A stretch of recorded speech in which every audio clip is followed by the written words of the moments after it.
पकड़ के चला ममता के आंचल में पला।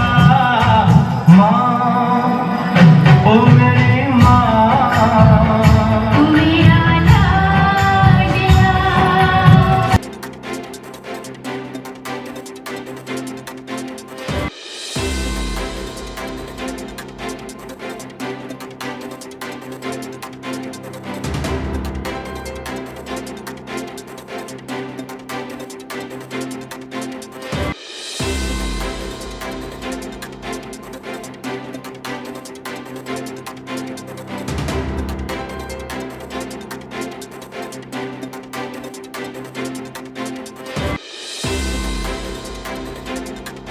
आज पवित्र दिन पर आज एकादशी है और आज पितृपक्ष है और एकादशी की पितृपक्ष के पवित्र पात्र में हमारी माँ का जाना सीधा वैकुंठ धाम में जाकर के माँ ने अपने आप को समर्पण किया। ऐसी माँ का पुत्र होना मेरे जीवन का सबसे बड़ा पुण्य है और मैं माँ के लिए कोई फल नहीं, जितना जीवन उन्होंने मुझे दिया है मैं माँ और हमारे श्रद्धेय गुरुदेव, हमारे भाई, हमारे गुरुजी परम आदरणीय श्याम जी महाराज की इच्छा थी कि कथा हो, मगर गुरुजी को पता था कोरोना काल है और ये कथा अब ये हमारी धर्म पत्नी संतोषी उपाध्याय जी का संकल्प रहा माँ को कथा सुनाना है, हर वर्ष सुनाते हैं। तो जैसे आपने प्रश्न पूछा, इस वीडियो के पीछे मेरे पुत्र दिवांशु का बहुत बड़ा योगदान है। मेरे पुत्र के ही क्रिएशन से पूरा वीडियो ये हम सबके बीच में आज हमने देखा, हम लोग ने गाइड किया, पूरी स्टोरी दी हमने उनको, इस पर उन्होंने कार्य किया, मेरे साथ विगत 10 वर्षों से कार्य कर रहे हैं। माँ एक ऐसा शब्द है, माँ के लिए क्या लिखूं जिसने माँ ने खुद ने हमको लिखा है। क्या बात। सर्वप्रथम और ऐसी माँ की गोद में मैं हमेशा जन्म लेना चाहूंगा। माँ का पल ऐसा पल है, एक एक पल माँ जितना भी जीवन उन्होंने 70 वर्ष जिया और उनकी कोख में जब मैं आया अपने जीवन के 46-47 वर्ष भी मेरे लिए कम पड़ रहे हैं ऐसी माँ के चरणों में अपनी सेवा देने के लिए। उस माँ को मैं क्या अरविंद जी के लिए मैं यही कहना चाहूंगा कि बिल्कुल सनातन धर्म के पुरोधा है अरविंद जी। अपनी माँ का जो परित्याग करते हैं वो तो वास्तव में पुत्र हैं ही नहीं, क्योंकि पुत्र की परिभाषा है पुण्य नरकात त्रायते, जो नरक जाने से अपने पिता को माता को तारे वो है पुत्र। तो अरविंद जी तो पुत्र है ना भैया, बेटा और लड़का नहीं है। बेटा का अर्थ होता है जो बंटवारा कराए, लड़के का अर्थ होता है जो लड़कर ले।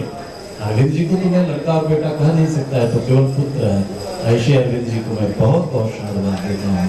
गुरु जी का आखिरी सवाल, देश के हर माँ के बेटे के लिए क्या संदेश है आपके तरफ से? बिल्कुल बिल्कुल, अरविंद जी का यह वीडियो देखें और अपने आप में सीखें। सभी बेटे को मैं यह संदेश देना चाहता हूँ।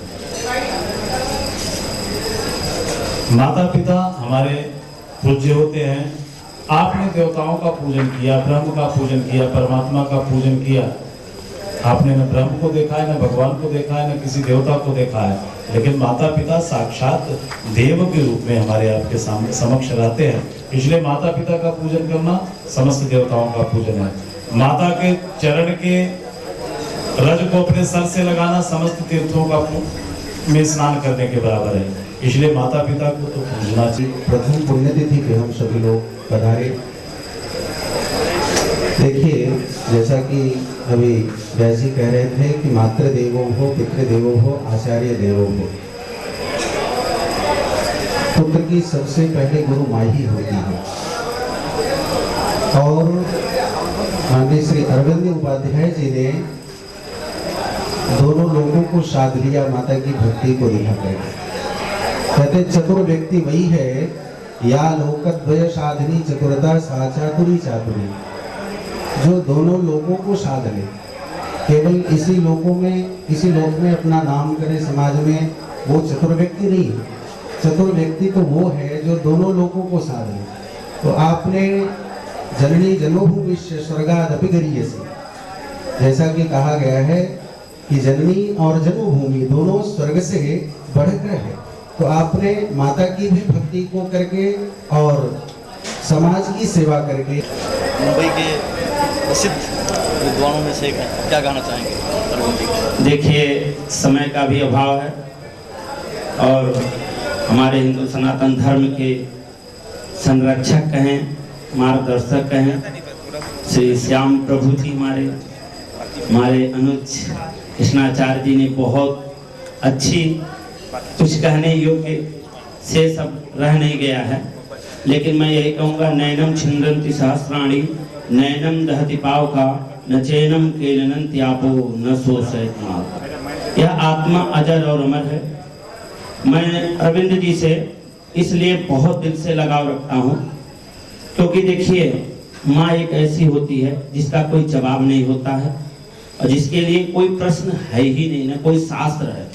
जो सबसे बड़ी है, शास्त्रों से बड़ी है, वह है माँ। क्योंकि वही राम जी ने लक्ष्मण जी से एक ही शब्द कहा कि लक्ष्मण जी, आपको लंका जाने की, अयोध्या जाने की क्या जरूरत है, आप यहीं पर रहिए, सोने की लंका है, आपको वहां पर तो मिट्टी की सब दीवार है, अयोध्या में क्या है, आप विभीषण और लक्ष्मण आप दोनों लोग यहीं पर राज करिए। लक्ष्मण जी ने कहा, भैया 14 वर्ष तो मैं आपकी बहुत सेवा किया, लेकिन बहुत इज्जत किया, लेकिन अब माँ को आपने कह दिया कि अब श्रवणमयी लंका लक्ष्मण न रोचते जननी जन्मभूमिश्च स्वर्गादपि गरीयसी। आपने कह दिया माँ और माटी को छोड़ने के लिए, इसलिए